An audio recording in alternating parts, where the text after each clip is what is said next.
This is the Huntington Tri-State Time Machine, brought to you by Realty Exchange, the top-performing real estate company in the Huntington, West Virginia Tri-State Area. Each week, your host, W.G. Bunch, and his guests share memories and stories about the past, the present, and the future of the Huntington Tri-State Area. That's Huntington, West Virginia, Ashland, Kentucky, and the Chesapeake and Proctorville, Ohio areas. If you used to live here or you currently live here, you're going to catch yourself saying out loud, "Wow, I remember that." Now, here's WG.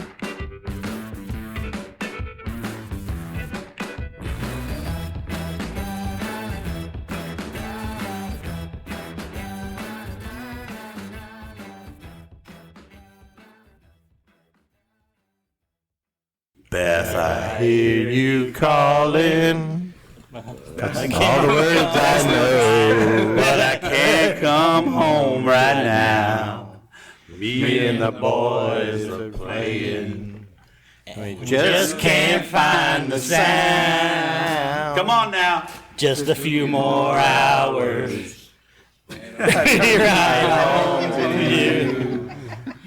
Beth, I hear you calling. Oh, this is horrible. That's what I gotta do. That's what I gotta do. Ladies and gentlemen, we're back with the Huntington Tri-State Time Machine with the worst memorial ever that has ever happened. Ladies and gentlemen, Peter Chris right now is wondering what just happened. Ladies and gentlemen, let's introduce you to some of WG's best friends in the whole world. He left our story here for a moment in Huntington, West Virginia. Everybody got to know this guy. What a force in our lives. Then he abracadabra just popped over to Houston, Texas, where he met these guys. And have you heard some stories about these Houston guys? I think I've told everyone that I've had the opportunity to talk to that we're having some mic issues. Sorry. I felt like I knew each and every single one of you before I even knew you, because WG always talked about each and every single one of you like it was the only thing that mattered. He truly did. Like his SIGEP days were the highlight of his life. I truly believe that 100%. And for you, Alex Kendall, I mean, you had WG under your wing your whole life, and then to pass him off to these guys, what's that like? Well, I'll tell you, I don't know about all that, but I'll tell you how I got to know these guys, right? I met a lot of them at the Star Wars premiere party and everything like that, but I think I really got to know them during COVID, or some of them, when WG put together a Family Feud Zoom call, right, and had a bunch of people from Huntington and a bunch of people from Houston and all over the world or whatever. And he was a born game show host. I think he was meant to be a game show host, really. And just the fact that he put it together because he wanted to hang out with his buddies, and so he did. It was really awesome. It was really cool to get to know these guys. But anyway, so now you guys get to know these guys, the Houston guys. Yeah, and ladies and gentlemen, again, these boys meant the world to WG. There was no getting around it. These were his guys. Every single time we had an event, and you guys came to every one of his parties with a purpose, right? Mm-hmm. These guys go way back, and I have to believe that you guys are kind of the reason he is the way he is. I've met every single one of you, and listen, he had to learn how to talk over you guys. You know who I'm talking about, right? So this is what makes WG, or maybe he had a little bit of that. Really quickly, guys, you can introduce yourself, but really quickly, who thinks they have the ultimate first WG meeting story? Like, who has the craziest story? Just come on. I do. All right, but that was not even a hesitation. Let's hear it. Not even introduce yourself to our friends. So is Jeff Heaney, and I'm not trying to one-up my friends. Jeff Heaney's a one-upper. No, he's not. I'm trying to channel WG right now. We all love WG tremendously, and it's not quite the first time. I met him in passing. He had come back to Houston after ping-ponging back between. He came back, and I met him at the fraternity, didn't really know him. 3-4 days later, I meet him at the bookstore, and he says, "Hey, what's going on?" We're talking. He goes, "I'm going back to Huntington, West Virginia. I was alone for the holidays." And he said, "Why don't you come with me to Huntington, West Virginia?" This is a guy I had probably spoken to 10 minutes of my life. and we took the journey to Huntington, West Virginia together. Had car trouble in Louisiana, slept on a bridge together. What?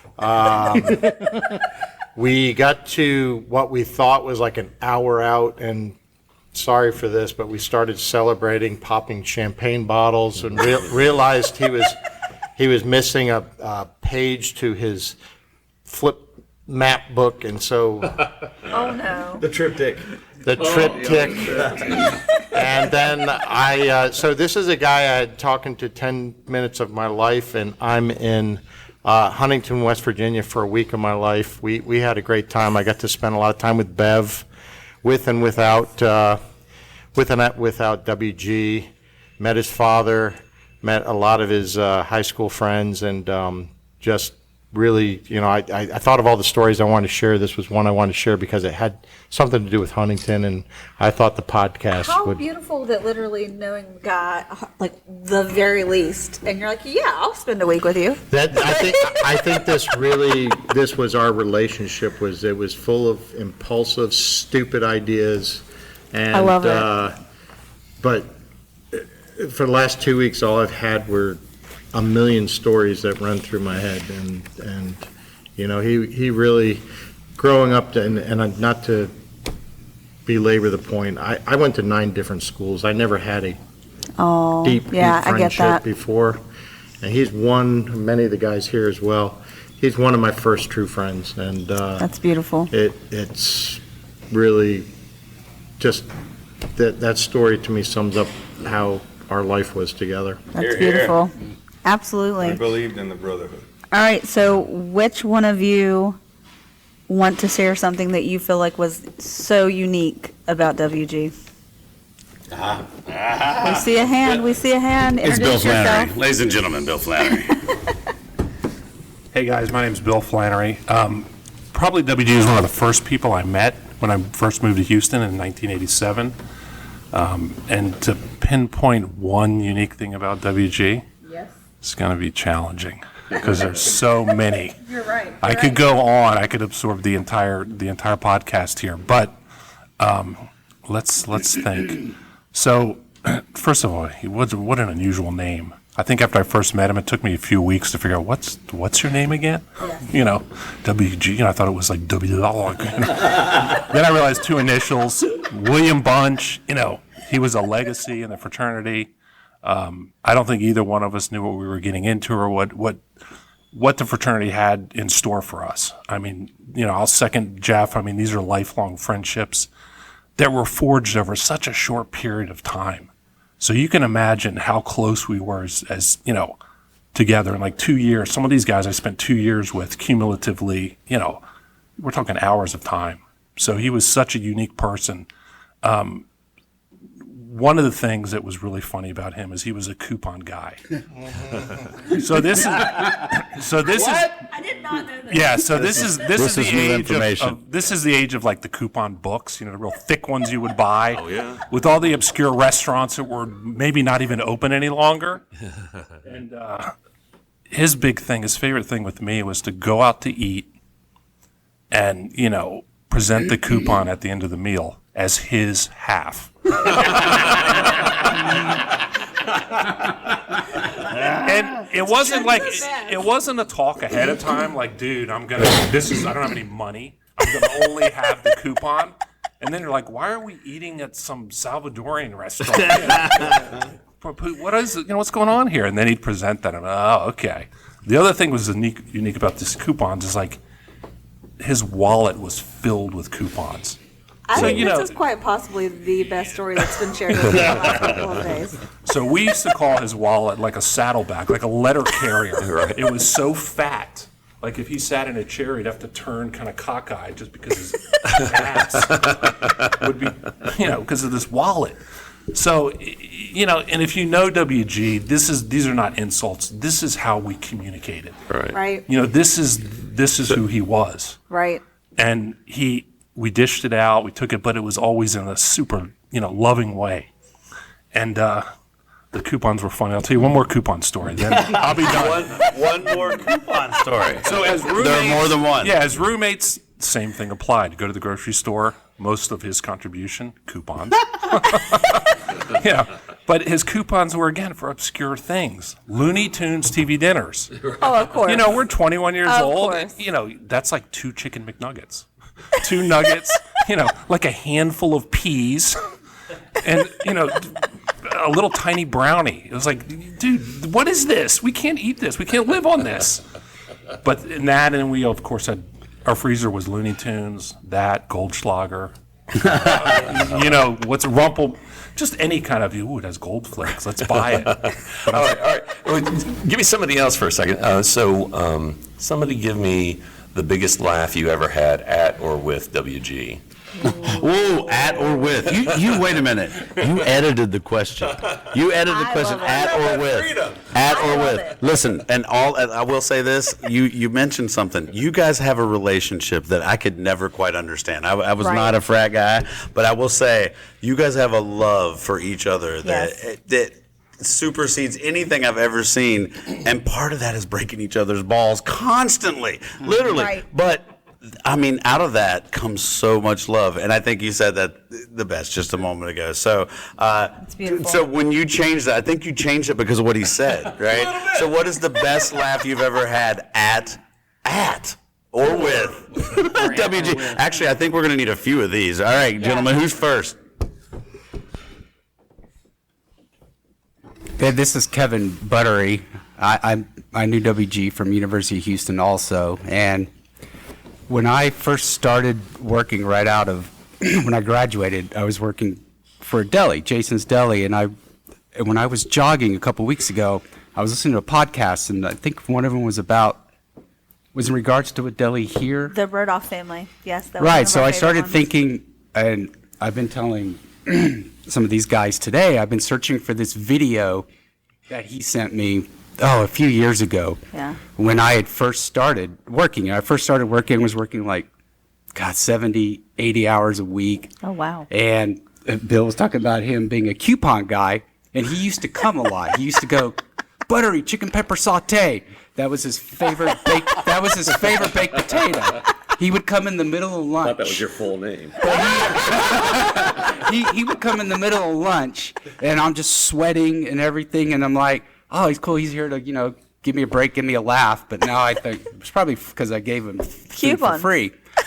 And I would tell him sometimes, I hope I'm cut out for this. It's a lot of work. I'm not making much money.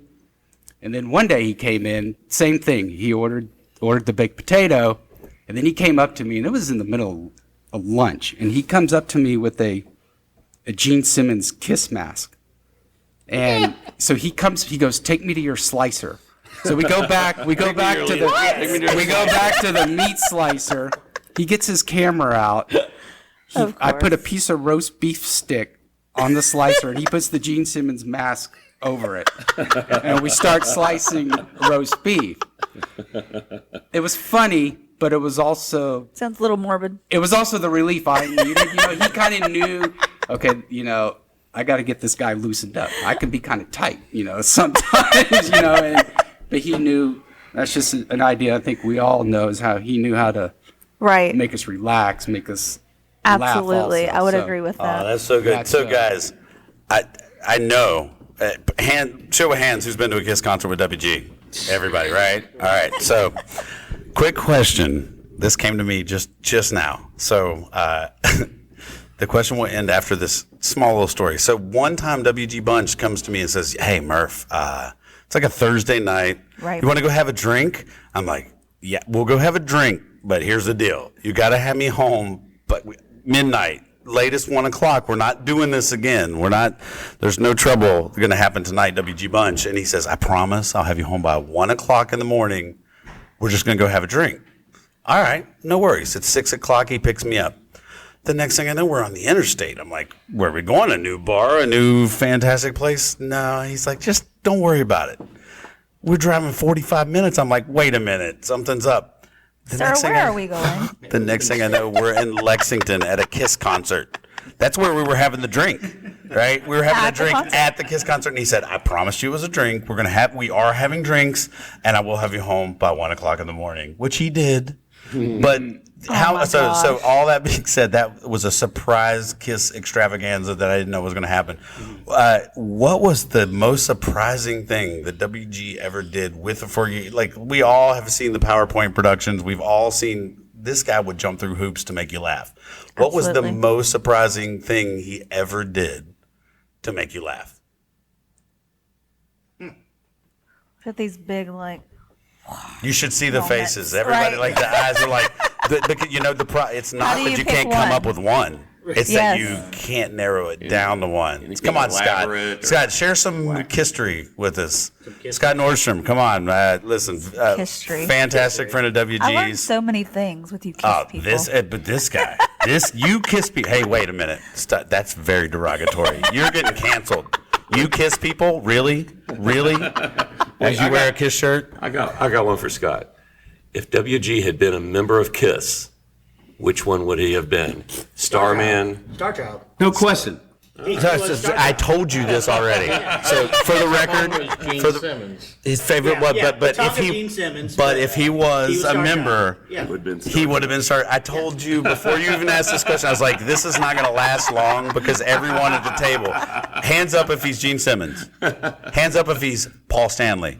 Right, he's Star Child because he goes, oh, all right, yeah, all right. It's all right. It's beautiful. we want the kiss tree. Is that the correct word? Who's got some Yes. kiss tree? We want the kiss tree. I don't know. I mean, Did anybody actually like Kiss before you met WG Bunch? Yeah, that's a good question. Ah, not a one of you. I love it. I grew out of it. I grew out. No, we never grew out of it. WG, I keep telling everyone, he's Peter Pan. He's the boy that never grew old, you know? true. Absolutely. Part of his room is if you ever saw his house. Right. Yeah. So when WG and I were roommates, we had a beautiful penthouse in Houston, 28th floor.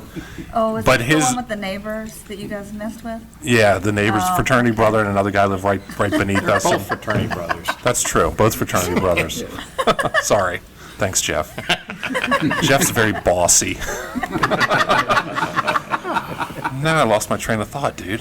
What were we talking about? You're in the pen. Had a train of thought. The penthouse. So WG's room was like a very small, the tiniest bed. Like if you rolled over, you're off the bed. Either way, right or left. And it was Kiss sheets, of course. Just a mattress, though. That's it. On the floor is little Kiss sheets, but his entire room covered with Kiss posters.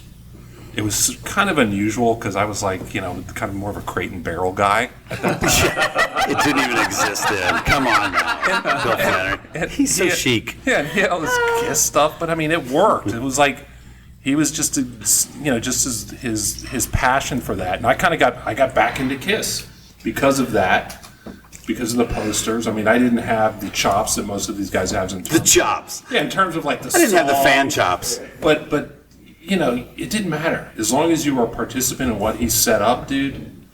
He loved you, and you were there. All right. So What about the Star Wars, huh? Who's there for Star Wars, right? All right, there we go. So this man not only loved Kiss, he loved everything, right? Right. I was down in the basement yesterday. There's not an action figure he ever had that he doesn't still have to this day, right? $6 Million Man, all of them with the shoes. The shoes are there. But Star Wars seemed to be the one thing that just captivated him, right? He loved Kiss, and we all know why he loved Kiss, right? The pageantry, the showmanship, and he sold it to us time and time again. But he loved Star Wars. Scott, my video man, listen, films, that's your thing. Tell me about some stories with WG and Star Wars. Got anything? Not really. I mean, That's so disappointing. You really just let us all down right Thank you for there. your honesty. I have a little Kiss story. Let's go All back right, to little Kiss. history. So, I loved hard rock. I did not consider Kiss in my wheelhouse.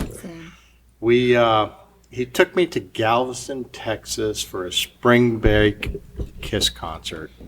We slept in the blue van, the Bunch Realty blue van. We hung out on the rocks on the water, and Kiss came out, and one person threw a beer at the band, and they left the stage after 4 songs. And that was my introduction to Kiss with WG, sleeping in a van down by the river. Down by the river. So, but I saw Kiss with WG by my estimations 18 plus times. Woof. I've seen him over 25 times now and love him. And when they played Beth tonight, I it lost ripped it. me up. Yeah. And Me too. I think now anytime I hear any Kiss song, I don't know if I'll be able to contain myself. But those were some of the most fun times of our lives over the years. And from the age of 18 to 53-ish now, a lot of those fun times were with WG at Kiss concerts and other random nonsense concerts. Love it. Okay, Scott, I got one for you now, okay? Oh, it's on you, Scott. It's on you. You gotta think of something. Yeah, they're trying to get me to come up with How did WG make you laugh the most? What was the thing Biggest that always laugh. got you? Always. Jesus. Impersonations. I can't narrow it down to one thing. I mean, Yeah. he was just a hoot, as we all know. But he was comical. I just Right. He really. Yes. yeah. Come on, Carl. So you asked for a Star Wars story. Yes, give it to us. This Jim is Crow. Jim Crow. And this, I think, for me, will always kind of personify WG. So he came down to Houston, stayed with me. We went to a Houston Cougars football game. All the guys showed up. Great time. Lots of beverages. Anyways, the next morning, he was supposed to get on a plane. And so we missed his flight. And I came out of the room, and he's sitting there with, I guess at the time, Ian was 8 or 9 years old. So he's sitting there with my son, and they're having this just awesome conversation. My son's laughing. He's talking to him about Star Wars. Ian, at that time, wasn't into the Star Wars yet, right? So he's talking to him about Star Wars and showing him some pictures. And anyways, I end up dropping him off at the airport. He goes back. A week later, he calls me, and he says, "Let me talk to Ian." And I was like, okay. So I give the phone to Ian. Well, he spent 45 minutes on the phone with Ian, video showing him his entire room and all his Star Wars collection. And it was just like, who does that, right? WG. Who has that kind of time and thinks about it and the heart to call up an 8, 9-year-old kid and talk Star Wars with him for 40, 45 minutes? That's WG. That is WG. That, guys, that brings. And I'm sure he loved it more than your son. loved He it. did. And so that brings something to mind immediately. So as soon as I got to the memorial tonight, we were talking about we've been flooded with videos and phone calls just from everybody, all of us, right? Everybody just sharing. I mean, I've been in group text with you guys, sharing memories and whatever. But the one thing that just keeps popping up is how much he loved our kids, right? Yes, we were Right. talking This is about the that this influence we morning. all need in our kids' lives that you don't get anymore. And WG was there. And I'm sure that some of you guys could share a story about how WG showed up for your kids, right? No? WG would send videos. It was, just not yeah, me. Scott's like, I mean, I'm backing out of it.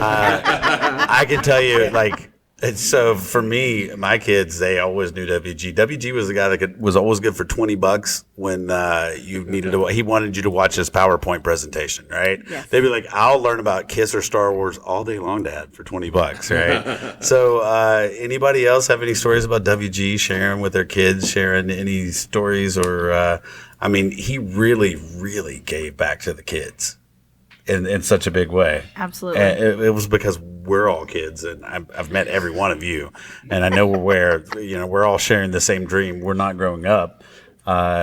Anybody have any stories about sharing with your kids, sharing or being a kid? Oh, okay. Oh, Bill Flannery with an awkward share. This is not a Yeah, first. this is going to be an awkward share. Not a story. first. Oh, God. So, Oh God. so WG did give my son a really cool Phi Slamma Jamma U of H thing, like a tapestry. I think when I came down here one time, he was, occasionally he would give gifts, WG, which is great, nice. He gave my son this gift, and they connected. And I think there was one night I was on a Zoom call with my son, Will. I'm not sure how old he was at the time, and WG was in his basement. And a lot of you know that there's an outhouse down there in his basement, right? So somehow during the Zoom call, WG's like naked, like walking to the outhouse. So when I saw my son before I came to the funeral to honor WG, he's like, that's a guy I saw naked going to the outhouse. And so it was. Hey, just so we all know, Bill Flannery, ladies and gentlemen, Bill Flannery. This is not the story about kids I wanted you to tell. Right? WG was really, really good with kids. I told you it was awkward. Yeah, but what an awkward man, Bill Flannery. Brought to you by 21. It made an impact. Yeah. I'm sure that, obviously. But besides, that moment with Bill Flannery's son, listen, ladies and gentlemen, WG Bunch was there for all the kids. See this transition I'm doing here? He was there for all the kids. Not only with my costumes, for years and years, WG provided costumes for kids in need, but also we all know him as Dubba, right? Dubba the elf. And again, he gave back to the kids time and time and time again. Ladies and gentlemen, we want to give it up to the guys from Houston, but really quickly, guys, sit with us for a moment as we share this next moment from one of our favorite bits. It wasn't a bit. Everything was a bit, though, with WG, right? Everything was a bit. So here's one of our favorite moments from last year's Huntington Tri-State Time Machine. So let's talk a little bit about this thing I got into, 2007, something like that. Holy moly, it's been a while. A long time ago. I didn't realize that. Yeah. And I feel like it's wild that I'm still learning crazy things about you. A teacher friend of mine contacted me and said, hey, here's what I'm doing. I'm putting together a week of, local business people to come into the class. She taught, I think, first or second grade, for them to come in and read a book to the kids. Yeah. Which means I'm a teacher who doesn't want to put together an entire lesson plan. Don't throw them under the bus like that. Well, anyway, I'm just kidding. They need breaks too. And I do know she listens, so I'm just playing with you. But anyway, and I said, and she said, I've got this attorney and this judge, and I was like, what do you want me for? I said, can I do something else? And she was, yeah, like what? Let me think about it, and thought about it, and then decided, I would like to dress like an elf. Oh, also.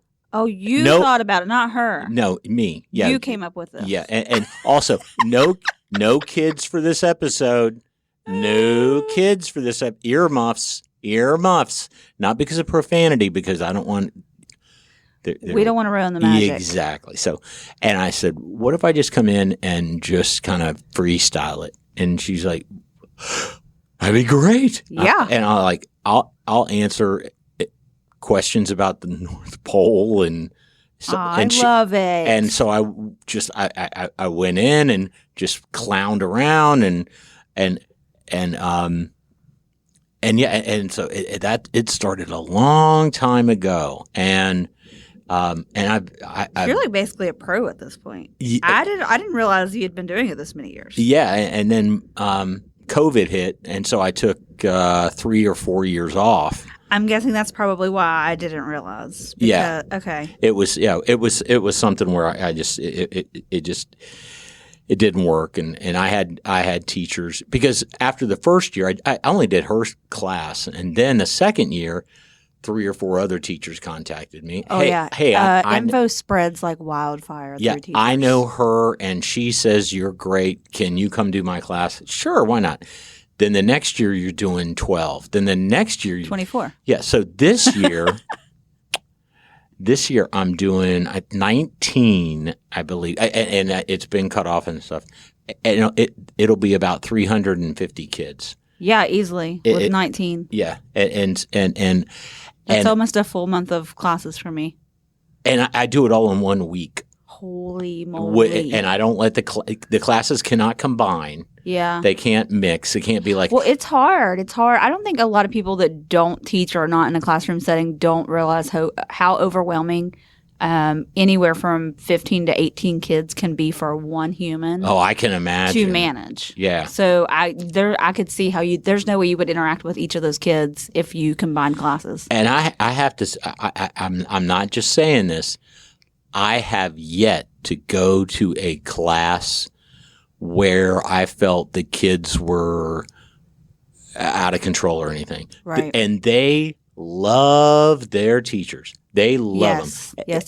So and that's a solid age. Like that's why I love my job. Second grade is I only go up to second grade, so I do pre-K, kindergartners, first graders, second graders, and then I cut it off. Because once I get that's perfect because that's when kids start asking questions, or maybe older siblings have already told them, or they heard on the bus. When I'm on in a third grade class, I feel like I'm on the people's court. Absolutely. Because they're just like, okay, next question. Mm-hmm. How in the world could this happen? And this, and I'm like, okay, just first, there's not a question I haven't heard. Yes. I mean, I remember one teacher. And I'm not bragging, but I remember one teacher saying, "It's kind of scary how well you lie."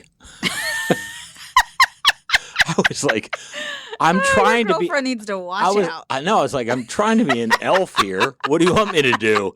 Tell him. I'm thinking like an elf. I mean, good gravy. But yeah, the very first year I did it, I remember there was this kid, and he was like the biggest kid in the class, and and as soon as I got up, like they have like these little stages or podiums, not podiums, stage. Whatever, risers. Right. Yeah, where the teacher in front of the smart board and all that kind of stuff. Right. And I went up there, and the biggest kid in the class said, "You're not an elf. You're just a guy in an elf costume." And I went, "You're not a kid. You're a kid in a kid costume." And he was like, "Whoa, wait a second. How dare you come back at me?" And I was like, I said, "Yeah, that's right." Anyway, so you must be an elf because an adult wouldn't have said that. And he asked a ton of questions, and did he believe once it was all said and done? When it was over, it was right before they went to lunch, and so the teacher said, "Everybody, single file line, time for lunch. We got to tell Dubba goodbye. Merry Christmas and all that stuff." And their jaws are dropped, and their eyes are bugged. They look like chihuahuas. Oh, no, it's over. Yeah, and this big dude runs over to. Oh, and also I take a photo with the kids before I leave, and this kid. I hope you're documenting this, like. They're on the Facebook page and stuff like that. This kid, who's as big as a baby linebacker. He runs over to me. I'm surprised I didn't have to get a hip replacement. Aww. And he's like right up on me, and I was like, "Oik, okay."